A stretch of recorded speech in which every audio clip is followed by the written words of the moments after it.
And he replied, yeah, that's what the cow said. Oh, Carl, that is just a tremendous joke. Thank you. I did not see the ending coming. Well, thank you again, and it is not just funny, but it's absolutely true. It really happened? It really happened. It really did. The greatest story ever told Absolutely the best. will not be presented at this I time. got tears running down my cheeks. In order to bring you the following special podcast. You got to tell it again. Tell it again. It's almost live. Still alive. It's alive! A limited podcast series about Northwest Television's legendary TV sketch comedy show. An amazing phenomenon. Featuring intimate conversations with the writers, performers, creators. Rustlers, cutthroats, murderers, bounty hunters, desperados, bushwhackers, hornswagglers, horse thieves, bull dykes, train robbers, bank robbers, ass kickers, shit kickers, and Methodists. Your host was one of them, I think I would remember a thing like that. Pat Cashman. What's the matter with you? Almost live.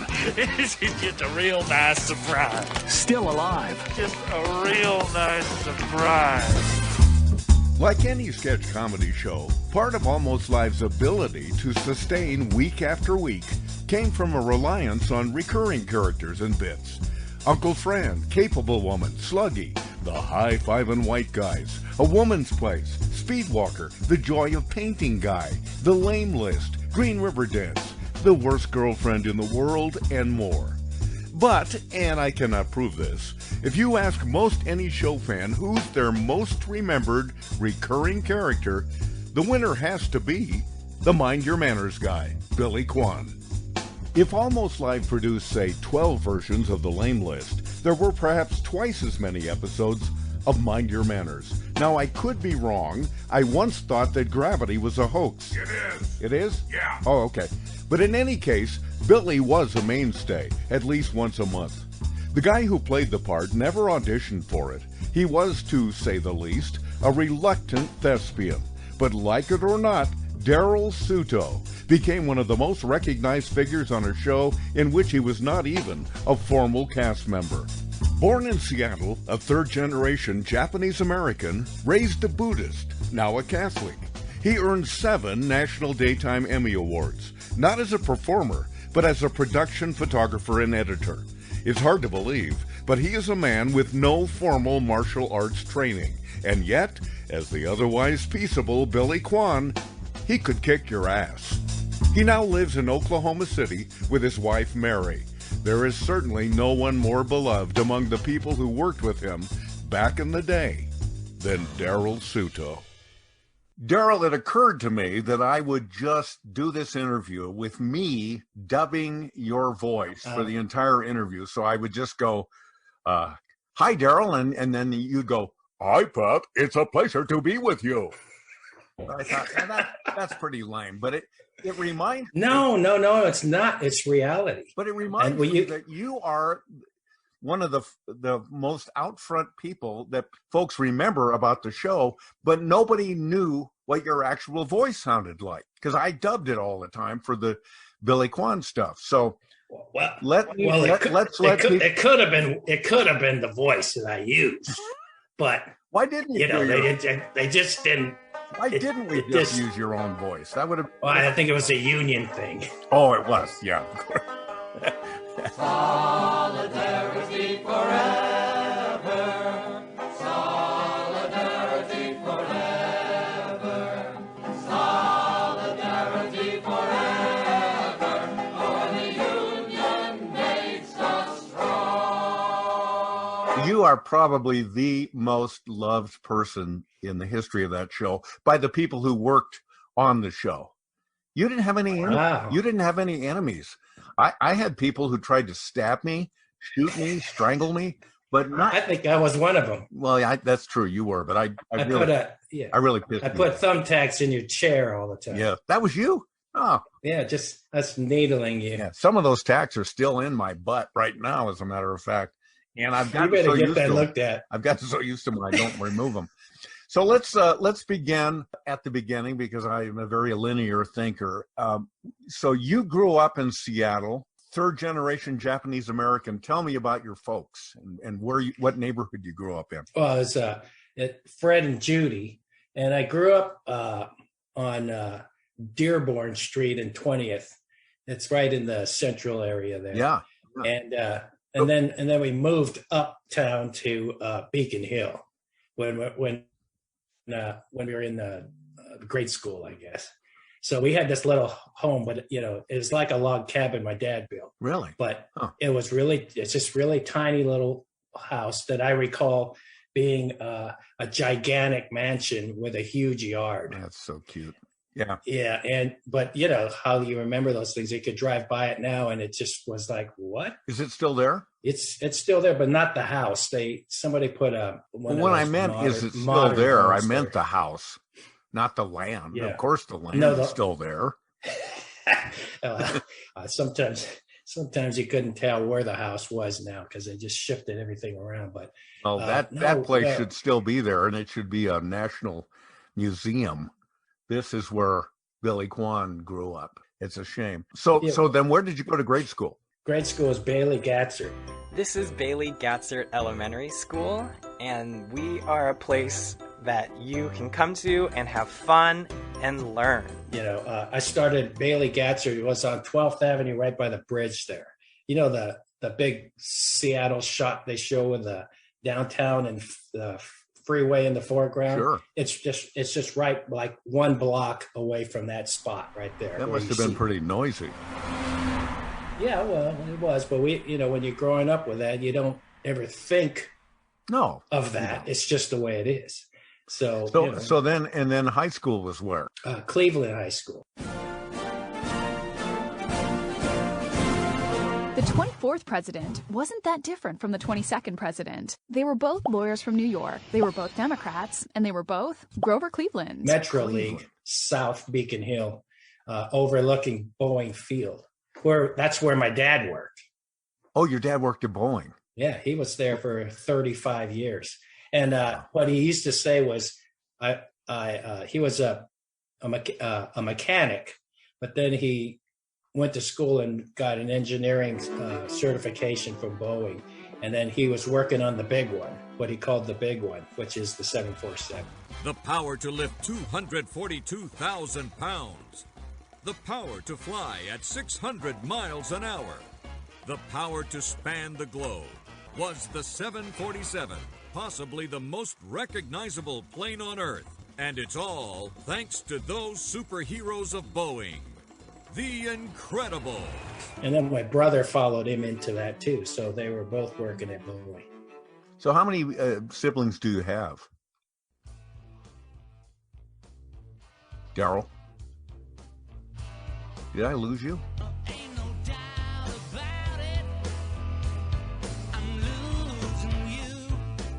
How could you lose me? Yeah, I got you now. How many brothers and sisters do you have? Well, I have two brothers. One lives in Wichita, Kansas, and the other is in Seattle and Seward Park area. And then a sister who lives on Beacon Hill still by the Jefferson Park golf course. The home course of Freddie Couples. Ah. So you had your dad 35 years at Boeing, and your brother followed him there as well. And I'm always fascinated why somebody goes a different direction, and how in the world did Darrell Suto decide, nope, I don't want to do that. I want to do this. I want to be in communications. I want to be in broadcasting. I want to be. How did you get steered that way? Was there a moment you can remember that you wanted to do that? Well, I know. Here's the thing about that. I was going to the University of Washington. I got into the communications department, and I wanted to be a still photographer for a newspaper, and then maybe do some reporting.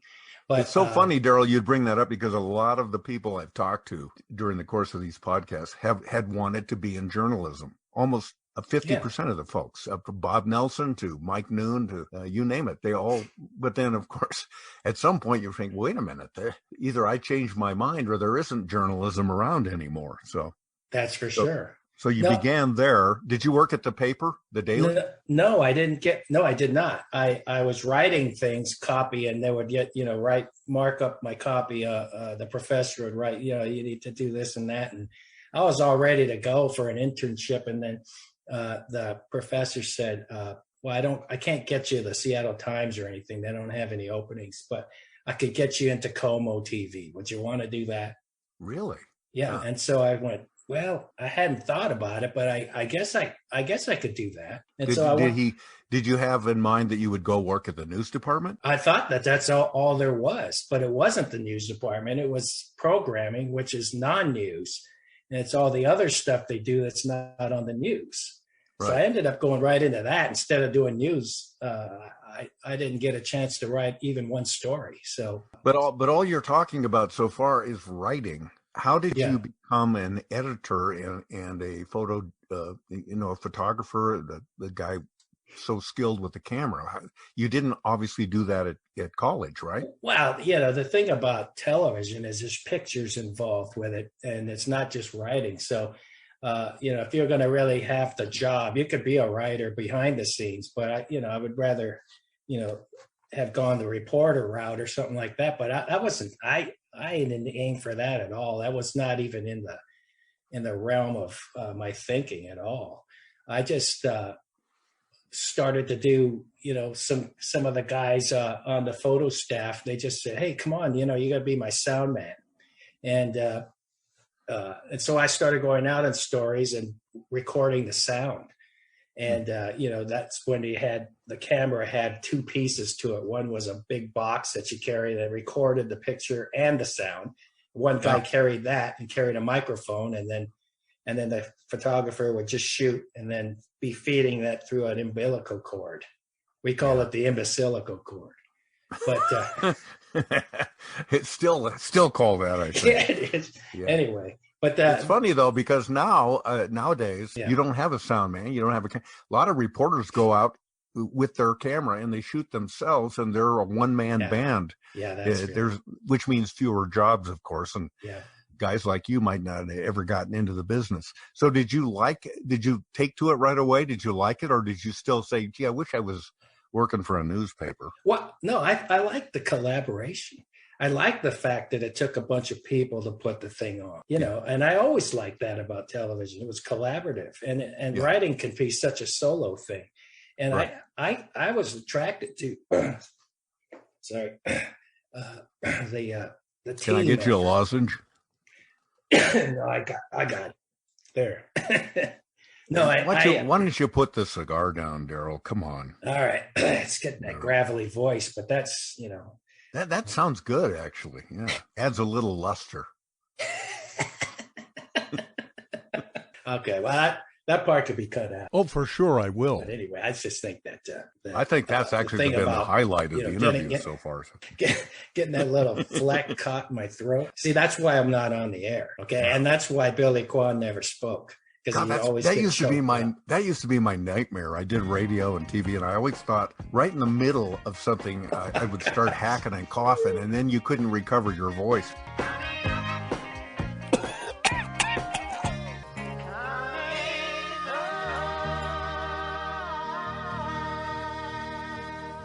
I got really lucky. It never happened to me, but man, that used to be a nightmare. No. Yeah, that's what you call it. Yeah, that's one of those things where you just got to go with it. Okay. Do you have? I know we're getting off track here, but do you have broadcasting nightmares? Like you've been shooting somebody. Oh gosh. And then you realize, oh shit, I forgot to turn the camera on. Or do you have stuff like that? Sometimes, at King Broadcasting, we did a lot of production things, and a lot of times NBC would come into town and say, we need to get someone down to the Sweet 16 basketball game. And so I'd go down and cover it. And for one reason or another, the team that I was supposed to follow won. And Don Crickey. I remember him, yeah. 38 seconds to go in the game. Notre Dame, 3rd and goal at the 3-yard line of Georgia Tech. Alaco rolls out, pitches back with the ball is Dan Knott. Touchdown, Notre Dame. Yeah, he was the reporter, and I was supposed to follow him along and get the post-game interview. So we're rolling away. I thought I was rolling. And we got through the whole interview, and I said, Don, I think I was not rolling. Oh, God. And he was such a pro. He goes, well, let's just get him back. And I thought, wow, that just, that was a high-pressure situation. It was in the moment, and I blew it. I just got to push the button. And that thing about that those buttons is you could get it reversed and you turn it off when you think you're turning it on, and then you turn it on still when happens, you think it's off. Yeah, totally. Yeah. So that happened to me. But then you never do it again. Never happened again. Yeah, well, he was a classy guy to not blow up, because a lot of people would have. He just ran after the guy. We did it all over again. And then I saw it the next day on the air. It worked out great. You worked at Como TV for how long? It's either 2 or 4 years. I can't remember. Well, let's say 3. Okay. Something in that neighborhood. How did you wind up coming over to King? So here's another story. So a guy I knew at King, good friend, he was at Como for years, and he was one of my mentors. So what he did was he said, "Hey, I'm moving on to the network. I want you to take my job." And so I was comfortable at Como because I didn't think I would ever get in television. I was just perfectly fine to stay where I was. But then another friend of mine, another photographer who was working at Como at the time, he said, "If you don't take that interview, I'm going to beat you up. I'm going to punch you in the nose," because he said that's a really good opportunity because they're asking you to come over there. So I went over there for the interview, and it was such a different culture shock there to go into King 5, because my first image of King 5 was walking down this long hallway, and I was looking up at this area in the production area, and there was a producer with his feet up on the table on his desk, and he was smoking a cigarette and just blowing the smoke right up in the air. And you never saw that at Como, okay? And so I went, what is this place, right? Who was that? Oh, gosh. What is his name? He went off to work for Boeing. Lester. Oh, Lester Gray. Yeah, it was Lester Gray. I never forgot that. I just thought, boy, what a place, And wouldn't we all like Les Gray? Grecian Formula 16. So I wasn't sure until I saw that guy smoking a cigarette, and I said, "This is the place for me." Yeah, exactly. Well, the program director, Don Lacombe, he just said, "The job's yours if you want it." And I just was not ready to hear any of that, because then I had to make up my mind. You didn't even have to fill out a questionnaire or anything. And they just said, "Here's your job. Take it." Yeah, they just said you could, it's yours if you want it. And I thought, well, when does that happen? Because everybody in school said, you're going to go to Boise, Idaho before you get it. If you're in television, you got to go away before you come back, right? Yeah, usually that is the case. You're right. Yeah, right. Did Donald Combe, who's passed away, was a terrific guy. He was the production director. He got it started, man, for me. He did. And when I went to interview at King, I was going to work in the sales department. I was going to be a producer of commercials in the sales department, and I was. But they said, before we hire you, you have to go down and interview with Don Lacombe. Mm-hmm. I said, "Well, what does he have to do with commercials?" And I said, "It's just how we do things here." So I went down, I met Don, and then he sits me down and he asked me a bunch of questions. And then, and I learned this later, he gives you what is called the pencil test.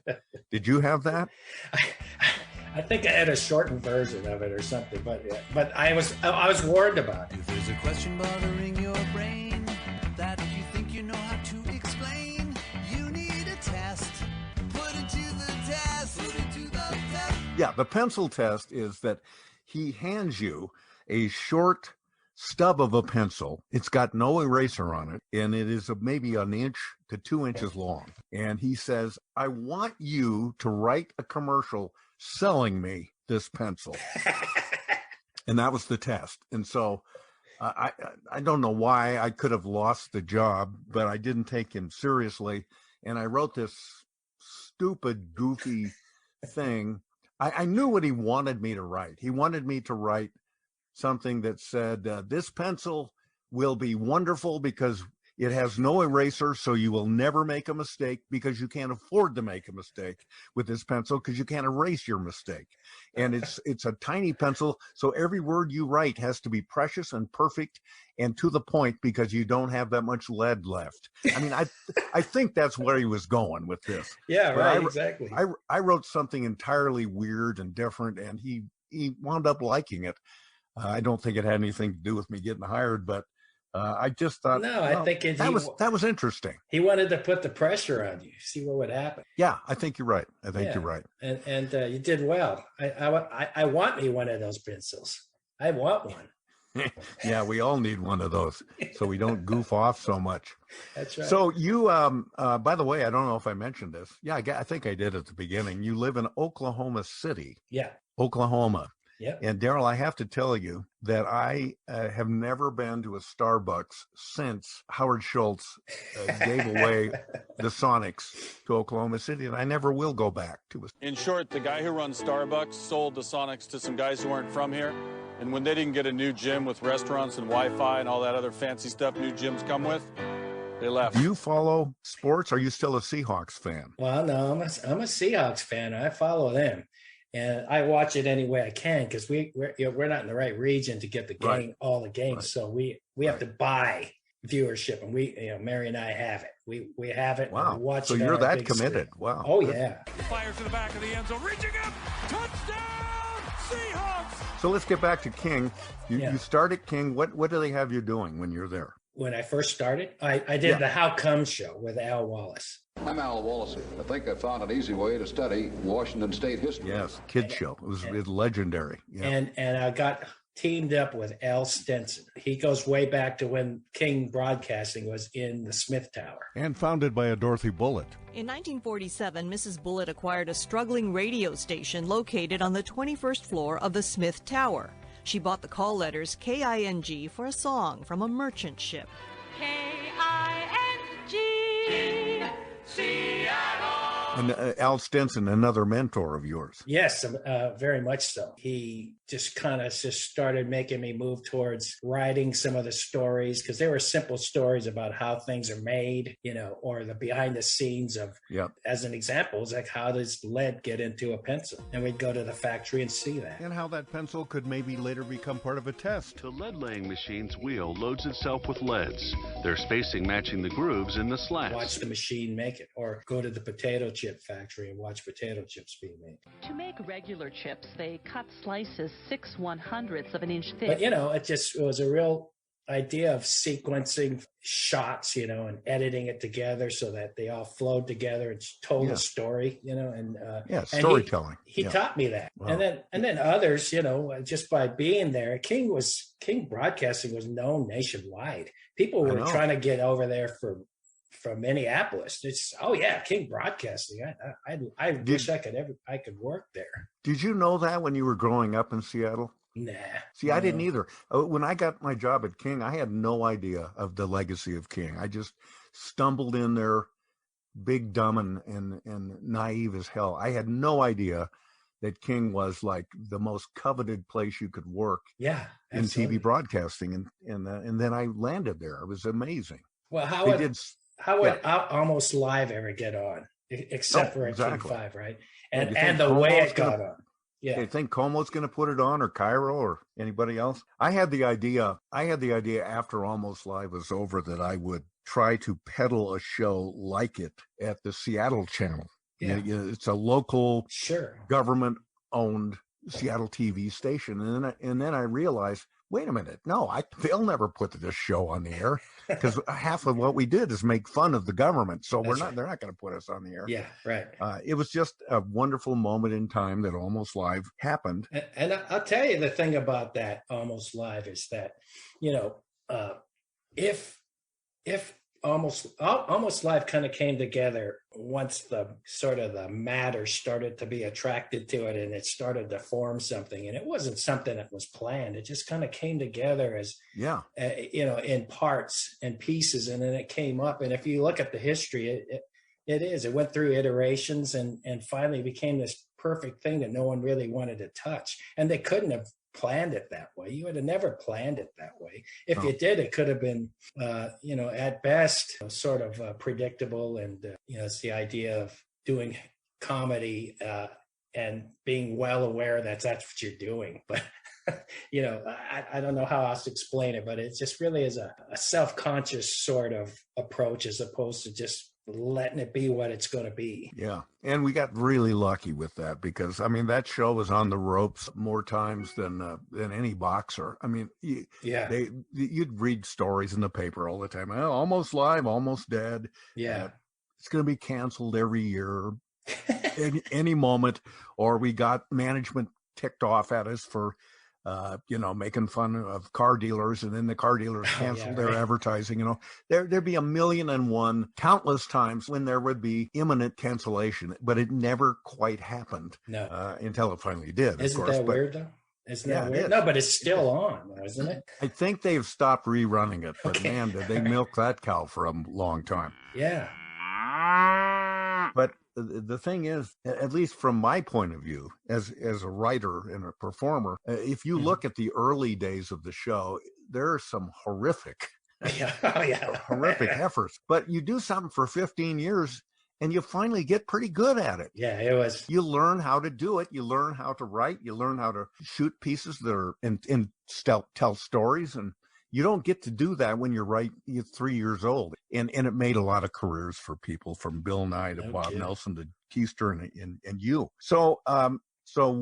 But you were already at King for a while, and then this Almost Live show starts up. Were you part of that effort from the beginning, or did you join along the way? Well, I think really it started off with John Keister and Mike Boydston.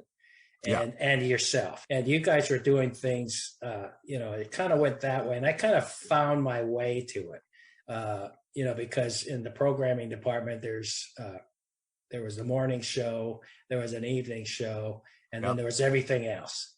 And Almost Live was just, well, here's the thing. Both Mike Boydston and I wanted to make little short films and things like that. And, the style of Almost Live lent itself to breaking the shots up into shots and the angles. And really that's what it was. And then you kind of came up with the sort of the editing style of things, and was kind of emulated. And then it kind of evolved from there. Just the idea of moving the camera around and getting just the right shot. So it's not just one shot following everything, which it tends to be because you don't break it up into, individual shots. It's usually just one shot, and then the comedy happens within the frame. But we cut it together, and Mike and I like to do that. We like to come up with these DP, director of photography, shot things, right. And then come around and edit it just right at the right moment to be able to dial in when the laugh is going to be and all that. And then, then the team would just critique it, and then try to get things to come back, and then they'd argue about it. And then it would just be too late, and then it have to go on, right? And then we got to get on to the next week, right? Yeah. Well, I don't know if you ever thought of yourself this way, but you were a writer of the show. You and Mike and every camera guy and every editor, you were writing the show as part of what you were doing, because your decisions about how to edit it, whether to put a pause in or eliminate a scene or take a different angle, all of that is part of writing, in my opinion. Yeah, well, that's the thing about that's the collaboration. Okay, so that the words are written, and then you take it from there. And then and then some of the things that you used to do with sound effects, you used to put sound effects in pieces that would just make it just a laugh become a roaring laugh, because it would just be a right at the right spot. Well, right? That's nice of you to say. When somebody's, I think what was one of the Billy Quans is I think Billy throws a rock, and John is way down there in the background, and you hear this long pause, and then you hear, then John falls. That was one of yours. I think you did it. Well, I'll tell you this. I'll be honest with you, Darrell. I stole that bit. I had it in my head for a long time.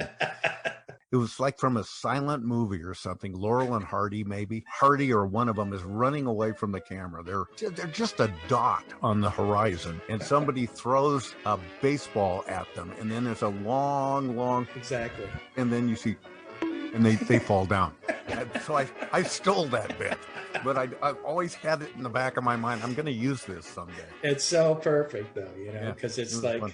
That's the kind of humor I'm talking about. Sometimes I didn't have an idea in my head, and I would go into the audio booth we had at King, and I would listen to pieces of music and stuff. And then you'd find a piece of music and the whole bit would come to you. You'd write, I know how I'm going to use this. I know exactly what I'm going to do. I didn't have anything in mind, and then the music entirely creates the bit for exactly. you. And that happened more than once. Well, you also had found film too, that when you had Jackie Smash. Is that who he was? Jackie I did Smash? a lot of those lip sync bits. Yeah. Just because I had no other ideas in my head. But the front thing in the beginning of the show would be Jackie Smash cold open on the show, right? And so, Hello, I'm funny man Jackie Smash, head writer for Almost Live. You do remember stuff, don't you? Wow. It's burned into my brain. Okay, man. Well, look, let's get to it, because this is what people want to know.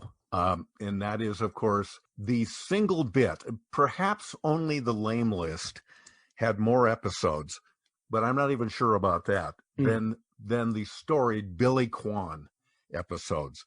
I'm guessing we did between 15 and 20 of those Billy Quans. Wouldn't you say that's about right? Well, it was the same script, but we just... The gags were, and I guess the setting was different each time, but it was always an infraction, and then Billy would lash out.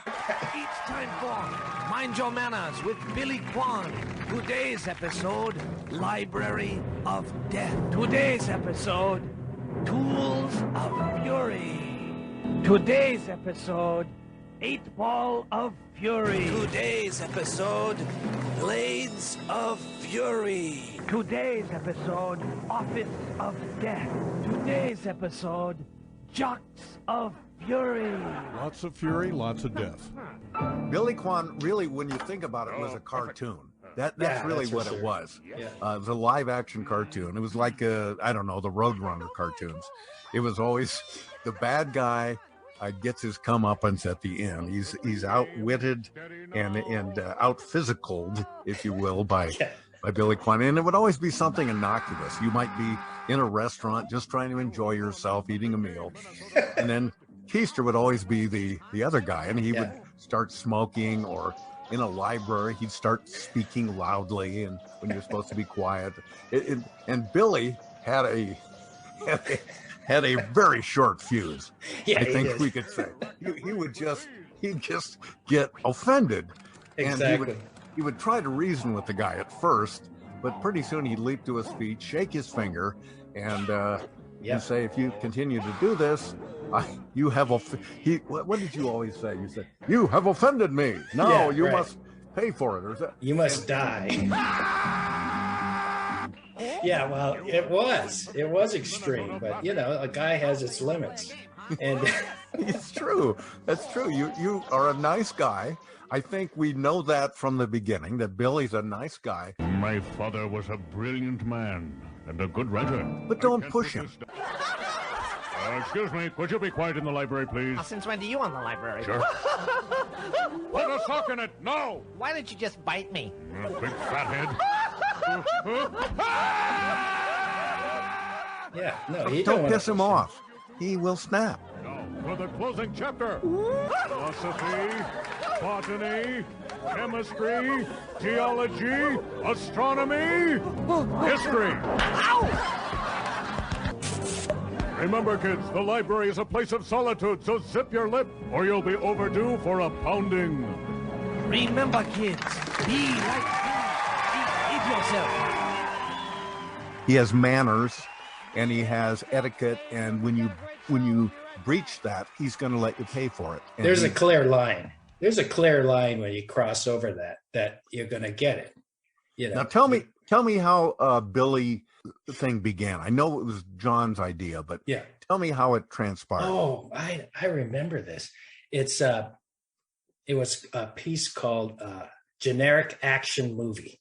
Right. And it was just the best parts of all the movies made into a movie. Now, the video you've been waiting for. The most guns, guts, glory, big arms, and foxy babes ever packed into one cassette.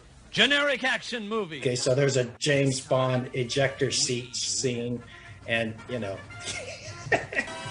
so fast, Mr. Keister. First, we will go to the moon base. The moon, huh? No problem. And off he goes. That's Bill Nye playing the impeccably voiced villain. And by the way, Darrell, I recently discovered something among the Billy Quan trove. I had thought that I was always the guy dubbing your voice, but it turns out Nye did the voice one time. Check it out. Nice shoes, huh? Well, I'll just trade them with one of mine. No one will know the difference. Oh, hey, your stinky sneaker is smelling up the atmosphere of this store. Huh? My sneaker has no odor. See for yourself. Remember, kids, wear clean socks or Billy will sock you. The lesson here is that everybody can be replaced. Anyway, back to the generic action movie, Darrell. And then there was the Rambo scene of putting gaffer tape all over the gun and getting ready to have the big battle, and then John with bare arms shooting this Uzi, with his flabby arms shaking. And then then we had to do Bruce Lee, of course, right? And so we did. I can't remember what that one. I forget what that bit was, but it was Billy Quan, right? And it was just like, it was like a send up of a. It was a send up of a Bruce Lee martial arts movie. Exactly, and that's really sort of everybody knew that one. You must leave. This is the land of my father. Unless you leave now, we must fight to the death. Come on then, let's fight. Everybody saw Bruce Lee movies, so it's like generic action movie, fit perfect. And Mike, John, and I were looking at each other going, man, there's something to this thing. It's kind of fun to do, And if you were on Almost Live long enough working on the team, you ended up having a character. I mean, everybody was on the air. I mean, that's the thing true. about it. That's true. There was no casting or anything. We just, we did an Asian guy. Yeah, we couldn't afford to pay anybody, so you had to be already on hand. Exactly. Yeah. Were you in any other bits besides Billy Quan? No, all I remember was one time they wanted to do a live Billy Quan on the stage, on the set. Oh, really? And they wanted Billy Quan to come in and test a brick to see that it was real bricks. And I think it was a lead into a Bill Nye piece. And they wanted to show that it was really, it was in fact a real brick. So they said, well, we have our tester coming in. Now, John, I want to show the studio audience that these two bricks are very, very strong indeed. And in order to show that, I'm going to bring out perhaps the master of strength. Ladies and gentlemen, I give you Mr. Billy Quan. I never done the live thing before. Yeah. It was horrifying. There's a whole audience sitting there, too. Right. And we're sitting in the back, and John said, yeah, we got Billy Quan here live today, blah, blah, blah. And I'm listening to all that, and I'm going, how's this going to work? So they are strong, huh? Okay. Hey, Billy. John, be cool. You must have been terrified. I mean, I was horrified. Because people who know that you never embraced the idea of being on camera. You did it. Okay, John, if you say you want me to do it, I'll do it. But you didn't really want to. Oh no, gosh, that's just that's a nightmare. So anyway, I'm sitting in the back, backstage there, and there's a little door that goes out there to the set, and then I hear they're going to a commercial. He throws it to a commercial, and then John comes out and goes, "Hey, man, you ready? Ready to go?" And he goes, "It's going to be fine. It's going to go real quick. Just do your thing, and then and I'll get you out of there." And then wait a minute, though. Wait a minute, though. Is it a real brick? What are you supposed to do? It's a real brick. He wanted me to just like test it. And then the idea would be that, oh, goddamn, that hurts. Oh, yeah, right. This is real brick. Yeah. And then so he says, when the commercial break, he said, "It'll be fine. Don't worry. I tell you, you're scared." I said, "Nah, don't worry about it." And then before he went back out there, we hear the music playing, bumper music coming, and then the bits coming up. And last thing John says to me he goes, he says, "It'll be fine. Just don't screw it up, okay?" Oh, thanks, great. Man. Oh, great. Thanks, Coach. Just don't screw it up. So I went out there, and I don't think Pat, I don't think you did the voice for that. I don't know. Maybe no, I don't remember that live appearance, so I probably didn't. Oh my gosh, that was just something else. And but the audience must have gone nuts when you walked out. Oh there. yeah, they said, "Well, he's smaller than he looks on TV," but that's about all. That's that they felt privileged to. He's far more Caucasian in person than he looks on TV. Oh my God! No, let me hear your voice. Yeah. Did you go through with it? Oh yeah. No, I got through it, and it was just Billy Quan. John. I got out there just about fainted, right? Because your heart shouldn't beat that fast. It really shouldn't beat that fast. Like I said, we did a million of these things, and if people are listening to this podcast, that might be one of the first things they think of regarding the show. Are these wonderful, fun Billy Quan. I was lying in bed this morning, Darrell, knowing we were going to do this interview, and I started giggling to myself, just thinking of how damn funny they were. You're right, it was the same template over and over, but it was always funny, and it was a crowd pleaser, and people just loved it. And so what are some, if you can remember any standout moments for you? Well, I mean, those things? The bits, about Billy's lashing out, it started to escalate. I mean, it really did, where a pogo stick, he comes bouncing in on a pogo stick, and he's jumping on Keister's chest with a thing. And we're holding the pogo stick and bouncing it off his chest, right? And Sean's going, ow, ow, ow, ow, ow, ow. And then Billy's going, I told you not to do that, and you did it. Now you must die. It's that kind of a thing. But oh God! And then throwing dummies off the building. Oh God! We never thought about it. I mean, people ask me, "Could you do that show today?" And I said, "Yeah, I think so," but we couldn't do it the same way. No. Since 9/11 forward, people are nervous about everything. You couldn't be throwing dummies off buildings or running around with play guns and all that stuff. We couldn't do it. No way. I remember though, how the old King 5 building was all glass front, right? Right. And so when we threw the dummy off the building, you could see it from the offices. Right. And so somebody called the building manager and said, I think someone just fell off the roof.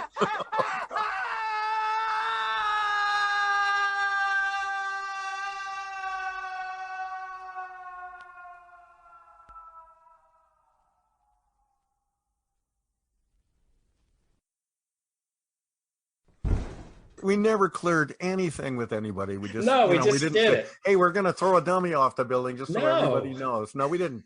We didn't do that. No, that would be too mature. That was really extremely violent, I guess. Yeah, I used to be a fan of the old Superman TV series. Oh yeah.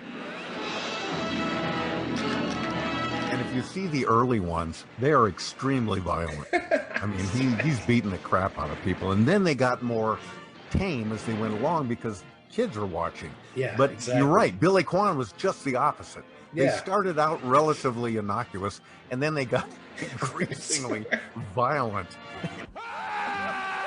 Bowling him down. We got to go crazier than we did the last time. Out in the library because people are trying to read and study in here in Quan. All right, big guy, huh? Let's tear Keister's spleen out this time. Yeah, exactly. I'm gonna get it with my bare hands. It's like Billy will be holding his beating heart. Exactly, and show it to him. If we'd still do the show, that's where it would have gone. You know that. That's where it was headed, all right. Oh my God, no question about it. Good thing. I don't know if you remember this, Darrell. One time I'm sitting in my editing booth. I know that editing booth. I know that one on the corner. Yep, down one in the corner, and I get a call on the landline. I pick it up, and it's Keister, and Keister says, "Cashman, we're down here at the at Leslie Park." You remember what I'm talking about? I remember that. Yeah. And we forgot to bring the legs, and the legs. How could you forget the legs, man? Yeah, it's like forgetting to. You're in your car driving down the street, and you forgot your keys. I mean, it's like that. Right. And so he says, and for people who might be wondering what the legs are, they were these foam legs, fake legs, just legs, by the way, no torso, just the legs that were to represent your legs when you were flying through the air about to kick Keister in the face. Exactly. And they were always a staple of every episode. Oh, you had to get to the legs as soon as possible. Yeah. Because people loved that. Yep. And then Mike, I guess, Boydston, and later Ralph would have to strap the legs to themselves for the camera point of view, so the camera would see the legs jutting out into the foreground, and then be chasing John around. So, but they had forgotten the legs, and I'm thinking, oh, geez, I don't have time to do this. I remember that. He said, "Come on, please. We're almost done with the shoot, but we got to get the leg shot." So I said, "Okay, I'll be there as soon as I can." So I get one of the King TV vans, and we had an intern with us. I don't remember who it was. And so get in the van, we're driving. No, here's our perspective. Oh, here comes the van. Okay, so yeah. Right. You tell the story. No, it's just we were standing there waiting because Mike's going, I can't believe you forget, how he used to scratch his head and stuff. It's like, here comes the van. And then so the van doesn't even slow down. And the door flies open and the legs come flying out and he peeled out. Peeled out without even stopping. Right. He peeled out without even stopping. And I remember, I heard later that there were like an older couple walking down the sidewalk near the park, and they saw these legs come flying out of this van. And we're supposed to believe that they thought nothing of it. Yeah, honey, you think we should report that? Looks like some legs just flew out of that van. I saw that. You're drunk again, Fred. There's nothing there. Oh my God. It's Billy Quan. Hey, well, that's one of the things I wanted to ask you as well. Bring this cow into the barn. Have you been recognized through the years during the time of the show, but in all these years since, have people said, "Hey, you're a Billy Quan guy"? That's the weirdest thing. That is really weird because it does happen. And that's like, I don't know how many years ago. It was decades ago, right? Yeah, 20. 20 years ago. More than that. So it's in deep storage in my mind. But someone would come up and say, "Hey, are you Billy Quan? Be like Billy?" And it's like, for case in point, just 2 weeks ago. Oh my God. 2 weeks ago, we're in Oklahoma City, and Mary's niece comes up from Dallas, brings her boyfriend, and we're having dinner. And Mary just says some joke about Billy Quan or something like that, because he's in the business too. And we were talking about being on camera and stuff. And Mary talked about Billy Quan, and he said, "Are you Billy Quan?" And you said, and it was just this big deal. And it was like, gosh, I wish he wouldn't have brought that up, because now it's, going to dominate conversation. But he says, "I remember that so well." And he was like a kid, right? Watching it, like 20 years ago. Kids loved it. Because what was he? He was barely 30 years old, right? So 20 years ago, or 15 years ago. So he's like 8, 9 years old. Oh, yeah. And he says, "I love that. I love that." And, because Billy Quan ended up going out sort of on a national way, you could see it. And so they've seen that. And there's also kind of a following on YouTube. So did you not do some Billy Quan type stuff on Bill Nye the Science Guy show too? Yeah, we did. Yeah, I thought so. Yeah, Enter the Farmer or something like that. It's time for Mind Your Manners with Billy Quan. Today's episode, Harvest of Fury. At last, I have grown the perfect tomato on my urban farm. Hey, who put these dirt clods over here in my garden? Get these out of here. Ah! You have destroyed my masterpiece! Huh? Your careless clod throwing has turned my beautiful tomato into ketchup! You come back here!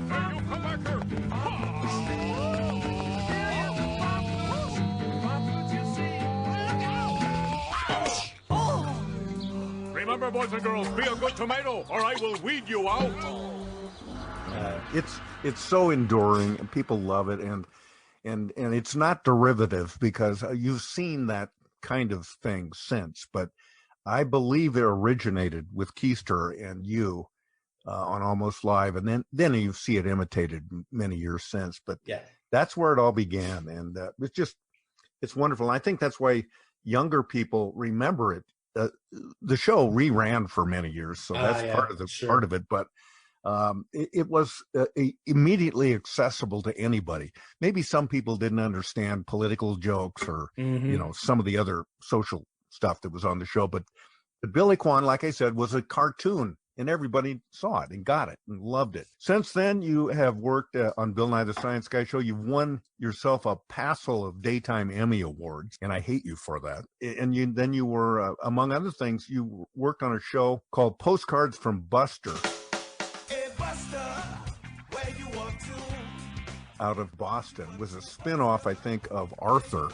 But that was an interesting show because this little kids show dealt with a lot of amazing issues, including things like same-sex marriage. And I remember it got the ire of this moronic Secretary of Education who demanded that the funding for PBS be yanked because we don't want our kids seeing this kind of stuff. Yes. In January 2005, an episode of Postcards with Buster would be met with criticism before it even hit the airwaves. The episode in question was titled Sugar Time, Heinsberg, Vermont. The concept of the episode itself is obviously tame and kid-friendly, but it was the family featured where questions were raised. The parents of the kids in the episode were two moms in the same gender relationship, with Buster even commenting, "Wow, that's a lot of moms." Nothing else is said or discussed regarding the relationship between the two mom parents, but the Department of Education was extremely hesitant to air the episode, simply due to the depiction of this family structure. A series of discussions between the Education Department and PBS were held. PBS ultimately folded to the pressure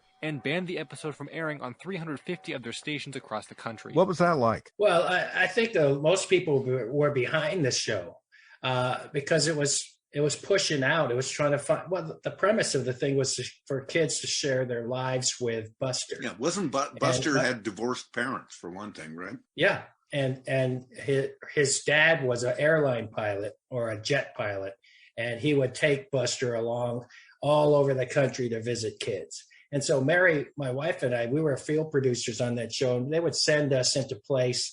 And the premise of the show was the kids would show their life, their home life, share their home life with Buster. And Buster was the camera. So we would run around with a camera, and the kids would talk to the camera. And then they would, the show would then add the animation part of the conversation into it. It was really pretty cool what they did. Yeah. We just tried to get out, push out, and just find kids, real kids, living real situations and trying to explore that. And so, when you push out like that, sometimes you got to push beyond someone's comfort level on something. Sure. And what happened was there was a great uproar, but the show came to a tragic end because the producer, she got bone cancer and she passed away. Oh, no. And so she was the figurehead of the whole thing and the one that was driving the whole thing. And when she went, it just it was WGBH in Boston. So you've done a million things, Darrell, and you've had such a great career. And at a time of life when some guys would be hanging up their spurs, you're still working. You have your own company called you're the owner of Press Play Pictures. Yeah.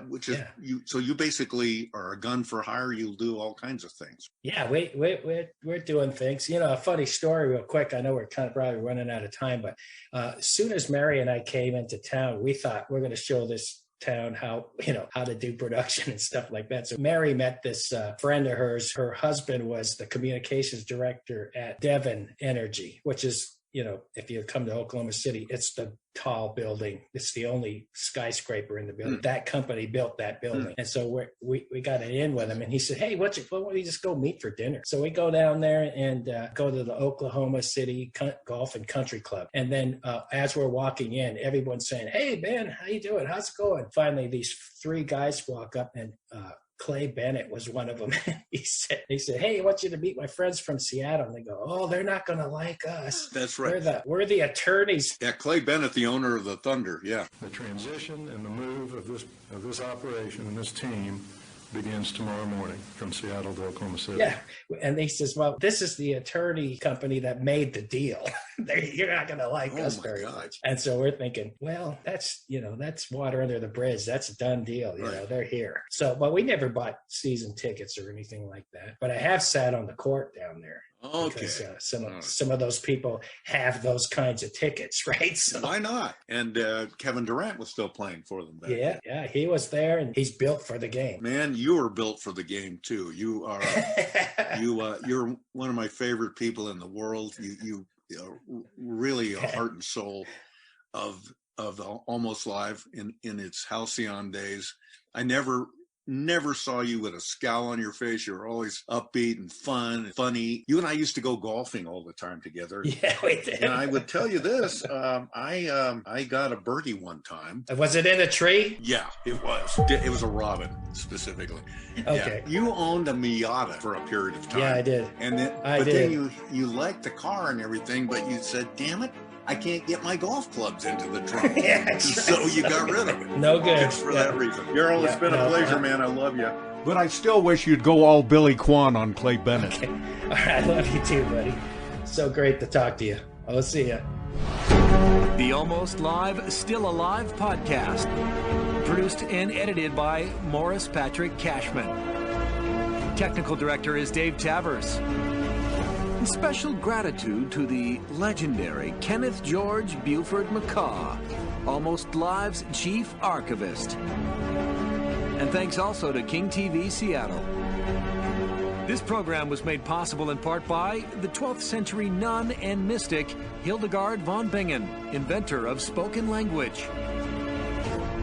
And by Emil Berliner, creator of the microphone. And I'm your announcer, that kid from Sluggy, Chris Cashman.